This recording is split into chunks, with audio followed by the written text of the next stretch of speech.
What is a self-pity monster? There is no doubt about it. You will have come across one or more of them. Today's culture is set up to pander to them. A self-pity monster will see that you are in a good mood and feeling happy and cheerful, and they will work out a way to make you miserable and feeling sorry for them, or trying to prove yourself to them. An example being, imagine you just had some fantastic news. You got engaged or found out that you got a new job or something else that makes you feel on top of the world. The self-pity monster, also known as a psychic vampire, will see you and how happy you are. And because they are in victim mode and feeling horrible, they can't stand to see you happy. So they will do one of two things. They will either 1. Start complaining about a problem they have, either with their health, their job, their relationship, or some other problem. Anything at all. Instead of feeling so happy for you, their friend, they need to take that energy from you, drain you of it, and feed themselves. Instead of waiting for another time to talk about something with you that is troubling them, they will hit you with it and complain when your energy is most high. 2.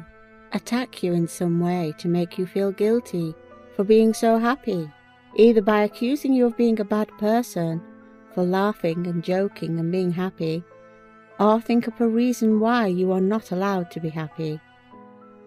Maybe it's the anniversary of their auntie's death or something. It doesn't matter. They will think up some way to make you feel bad and miserable. It's all me, me, me. A self-pity monster spends all their time feeling sorry for themselves. They will ring you up and talk at you for hours and hours about their problems, and not stop for a moment to even ask how you are.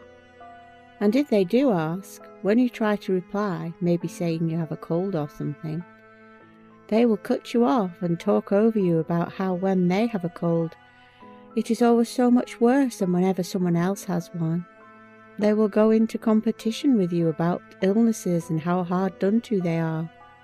They talk like they are the only human in the world who has ever suffered. It is all me, me, me with these people. Sulking episodes. Don't think for a moment you can dare to not give a self-pity monster your full, undivided attention at all times. If you are out at a pub with a group of friends with a self-pity monster, and you are talking to others and enjoying yourself, the self-pity monster will walk out and start sulking. You won't know where they have gone, so one of you will go and look for them. When you find them, they will say they don't feel well, or just keep saying nothing is wrong, but refusing to come back and join you. Then everyone feels guilty for carrying on and forgetting them, so everyone makes a fuss, their intention in the first place, and they have ruined the night. If you think this is just a one-off, try going out with them again and again. You will soon notice the same pattern happening time and time again. Alcohol abuse and mental disorders as excuses. Another tactic of the self-pity monster is to get blind drunk and start hurling abuse at others or causing fights. Again, more attention-seeking tactics. And the next day they will be all sorry and say it wasn't them, it was the drink. If they notice you getting wise to their tricks and manipulation, they will change tactics for a while. They will say they have learnt the errors of their ways, and they want to change and get help. Of course, the trips to Alcoholics Anonymous or a therapist won't last long, as they will realise that the people there won't make them the centre of attention and put up with their self-pity. So it will soon all stop and they are back to square one. Self-pity monster and relationships. A self-pity monster will jump from one relationship to the next very quickly, as they can't be on their own. They need someone else to drain energy from. It won't much matter how unsuitable the person is for them. They will jump into bed and into a relationship with them right away. They will accuse their partner of things, make them feel guilty, and force them to prove themselves to them. They will expect them to put up with their mood swings and bad behaviour. That person is then in for a very rocky ride until they realise what is going on and dump them. The self-pity monster can be a very hard person to escape from. They will threaten to commit suicide if you leave them. They will threaten to hurt your family members. They will threaten to smash up your car, anything at all. They are very dangerous people to get involved with.